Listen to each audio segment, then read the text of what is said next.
अब देखिए variation of parameter का एक और एग्जांपल है, जानबूझ के इसको बता रहे हैं। इसके पहले जो एग्जांपल हमने बताया था उसमें कोफिशिएंट आपके कांस्टेंट थे। यहाँ पर कहा गया है कि सॉल्व करिए x square minus 1 y double dash minus 2x y dash plus 2y is equal to x square minus 1 whole square by variation of parameter method. क्या ये स्टैंडर्ड फॉर्म में लिखा हुआ है? यानी इसको हम स्टैंडर्ड फॉर्म में पहले नोट करेंगे। हमने कहा था y डबल डैश के साथ कोफिशिएंट 1 होना चाहिए, तो मैं एक्स स्क्वायर माइनस 1 से डिवाइड कर दूंगा तो ये क्या आ जाएगा y double dash minus 2x upon 1 minus x square y dash plus 2 upon x square. एक मिनट, एक्स स्क्वायर माइनस 1 है ना, गलती से मैं लिख गया 1 minus x square. X square minus 1 जाएगा x square minus 1 y is equal to, ये इससे डिवाइड करो तो एक्स स्क्वायर माइनस 1 बचेगा। ये डिफरेंशियल इक्वेशन है, ठीक है। तो यहां पर अगर ध्यान से देखें, हियर जो p की वैल्यू है वो माइनस का 2x upon x square minus 1 है, और जो q की वैल्यू है वो 2 अपान एक्स स्क्वायर माइनस 1 है, और जो r की वैल्यू है वो एक्स स्क्वायर माइनस 1 है, ठीक है। अब क्या करेंगे आप, पहले आप करस्पॉन्डिंग होमोजीनियस इक्वेशन लिखेंगे। Corresponding homogeneous differential equation, homogeneous linear differential equation. क्या करना होता है, इसके राइट हैंड साइड को जीरो कर देते हैं। ये बन जाएगा y double dash minus 2x upon x square minus 1 y dash plus 2 upon x square minus 1 y is equal to 0। समझ आई बात? यही ये क्वेश्चन नंबर 2 आ गया। तो अब इसको हम वन इंटीग्रल नोन मेथड से सॉल्व करेंगे। वी सॉल्व बाई, हमने क्या कहा था, मेथड कोई भी आप लगा दीजिए। One integral known method, normal form, भाई change of dependent variable, independent variable, कोई भी मेथड आप लगा सकते हैं। तो we solve by one integral known method, one integral known method. भाई हमने क्या बताया, हमने कहा एक्चुअली में ये डबल डेरिवेटिव है यानी सेकेंड ऑर्डर है, तो y1 y2 इसके सोल्यूशन होंगे जिसमें एक सोल्यूशन नोन होगा। आपको याद होगा नोन सोल्यूशन के लिए कि p और q में कुछ रिलेशन बताए थे हमने कि अगर p और q इस रिलेशन को फॉलो करेंगे तो ये सोल्यूशन इसका होगा, ठीक है। अगर ध्यान से देखो, ये नोट कर लिया ना, अगर ध्यान से देखो p और q में क्या रिलेशन दिख रहा है। अगर p और q को ध्यान से देखो, अगर q को x से मल्टीप्लाई कर दो तो सेम चीज आ जाएगी, एक निगेटिव एक पॉजिटिव। तो आप लिखेंगे एज, अगर p प्लस क्यू एक्स कर दें तो क्या वैल्यू 0 नहीं आएगी।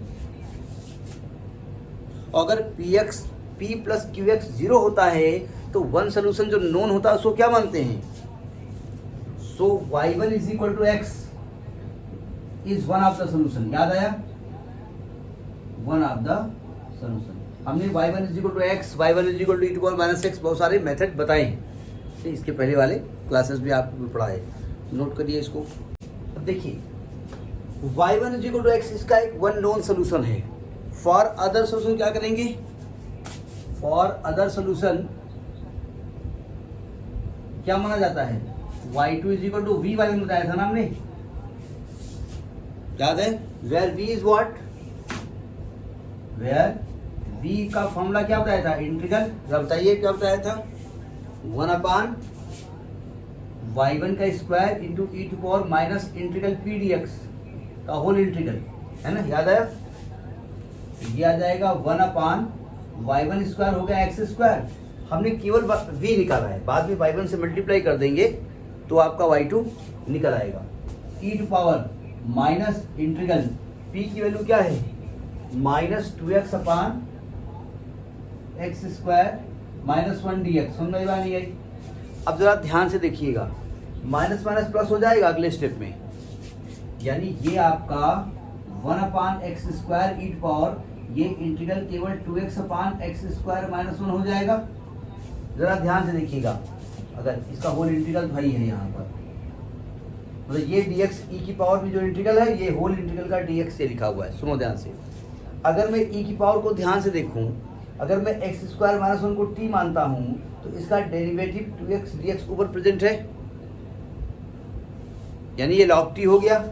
यानी ये हो गया आपका integral 1/x square e to power log x square minus 1 to base e dx। और हमने कहा था अगर e की पावर में log लिखोगे और बेस में e लिखोगे तो log हट जाएगा, यानी ये क्या आने वाला है, ये आने वाला है आपका केवल x square minus 1/x square. समझ में नहीं आई? अब इसको अगर इंटीग्रेट करना है, इसको अलग अलग करो तो ये आने वाला है आपका x square 1 minus 1/x square dx। तो इसको इंटीग्रेट करोगे तो 1 का इंटीग्रल x हो जाएगा, और देखिए 1/x स्क्वायर का मतलब x पावर -2 प्लस 1/-2 प्लस 1, यानी माइनस आएगा तो प्लस का 1/x। ये v की वैल्यू निकल आई। अब देखिए v आपने निकाल लिया तो y2 की वैल्यू क्या बताई गई थी, y2 is equal to vx था ना, v y1 था ना, और y1 की वैल्यू क्या है x, ये v की वैल्यू हो गई x प्लस 1/x और y1 को x, तो y2 आपका x स्क्वायर प्लस 1 हो गया। अब आपका कंप्लीट सोल्यूशन क्या होता है, v1 y1 plus y2 y2। The complete solution जो होता है वो y इक्वल टू क्या बताया गया था, हमने कहा था c1 y1 plus c2 y2, याद है ना। और बाद में c1 c2 को हमने v1 v2 से रिप्लेस कर दिया था, तो हम डायरेक्ट ना लिखते v1 y1 plus v2 y2, क्यों? तो पहले तो रॉन्स्किन निकालना पड़ेगा, रॉन्स्किन ऑफ y1 y2। रॉन्स्किन क्या होता है y1 y2 का, y1 y2 dash minus y2 y1 dash, direct कर दे, कोई दिक्कत। तो y1 हो गया आपका x और y2 डैश बोले तो y2 को डिफरेंशिएट करो तो आएगा 2x माइनस y2 हो गया आपका x स्क्वायर प्लस 1, और y1 डैश करोगे तो x का डेरिवेटिव 1 हो जाएगा, तो ये आ गया 2x square minus x square minus 1 बोले तो x स्क्वायर माइनस 1, यानी रॉन्स्किन आ गया। तो द कंप्लीट सोल्यूशन, अच्छा रॉन्स्किन लिखे दे रहे हैं यहाँ पर, w की वैल्यू आई है x स्क्वायर माइनस 1, नोट कर लिया, रब कर दे इसको। The complete solution, the complete solution of differential equation क्या बताया गया था, y is equal to v1 y1 plus v2 y2। अब इसको इक्वेशन पर डाल दो, हैश डाल दो, जो भी डालना हो डालो। अब आपको क्या निकालना पड़ेगा, v1 निकालना पड़ेगा ना। तो v1 की वैल्यू क्या बताई गई थी, where v1 is equal to क्या बताया गया था, integral minus y2 rx upon रॉन्स्किन y1 y2 dx, याद आया। तो इंटीग्रल माइनस y2 की वैल्यू, y2 की वैल्यू आई है आपकी x square plus 1 into rx क्या था, rx था आपका x स्क्वायर माइनस 1, याद है ना, अपान रॉन्स्किन क्या निकला है, रॉन्स्किन निकला है आपका x स्क्वायर माइनस 1। अगर ध्यान से देखो ये कैंसिल हो जाएगा, तो इसको इंटीग्रेट करेंगे v1 की वैल्यू तो माइनस क्या आएगा x³/3 माइनस प्लस x, यही तो आएगा आपका। अब v2 निकालिए, v2 की वैल्यू क्या बताई गई थी, v2 चूंकि y2 के साथ है क्या लिखा जाएगा, y1 rx upon Wronskian of y1 y2 dx। y1 की वैल्यू क्या है, y1 x है, rx क्या है, x स्क्वायर माइनस 1 है, अपान रॉन्स्किन क्या है, x स्क्वायर माइनस 1 है, dx ये कट गया, यानी ये आ गया x स्क्वायर बाई 2, ये आपका v2 निकल आया। ठीक है, तो द कंप्लीट सोल्यूशन जो होगा, the complete solution y equal to हमने क्या बताया था, v1 y1 plus v2 y2।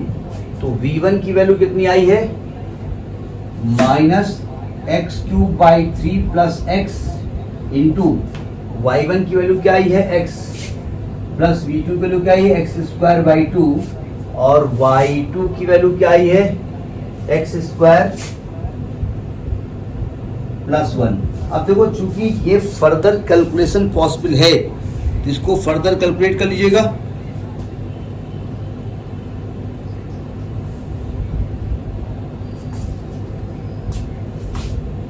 अच्छा हाँ v2 y2 होगा, सॉरी वो आदत चूंकि पड़ी हुई है लिखने की ना, तो ये आ जाएगा, x को अंदर ले जाओ तो माइनस एक्स की power 4/3 minus x square plus x की power 4/2 plus x square by 2। चूंकि इसका कैलकुलेशन पॉसिबल हो सकता है, या तो एलसीएम लेके एक साथ कर दो या अलग अलग कर दो, ठीक है। देखो ध्यान से, x³ एक्स पावर 4/3 और एक्स स्क्वायर बाई 2, सही लिखा ना मैंने, गलत तो नहीं लिखा, नहीं लिखा। इन दोनों में से 6 एलसीएम ले लो तो आएगा माइनस का 2x की पावर 4 प्लस 3x की पावर 4 बाई 6 और माइनस एक्स स्क्वायर, ये माइनस का एक्स स्क्वायर बाई 2 आएगा, यानी ये आ जाएगा आपका x की power 4/6 plus minus x square by 2। ये बताइए ये जनरल सोल्यूशन है या पर्टिकुलर सोल्यूशन है? ये पर्टिकुलर सोल्यूशन है, ठीक है, इसे कहते हैं पर्टिकुलर सोल्यूशन, ठीक है। पर्टिकुलर क्यों कहते हैं? क्योंकि हमने कहा था जनरल सोल्यूशन में कांस्टेंट आते हैं और कांस्टेंट की वैल्यू चेंज हो सकती है, कांस्टेंट की वैल्यू चेंज हो सकती है, तो ये पर्टिकुलर सोल्यूशन है। तो समझ में आया वेरिएशन ऑफ पैरामीटर मेथड से कैसे सॉल्व किया जाता है क्वेश्चन। तो ये आपका एक तरीका है वेरिएशन ऑफ पैरामीटर का, ठीक है, नोट करिए।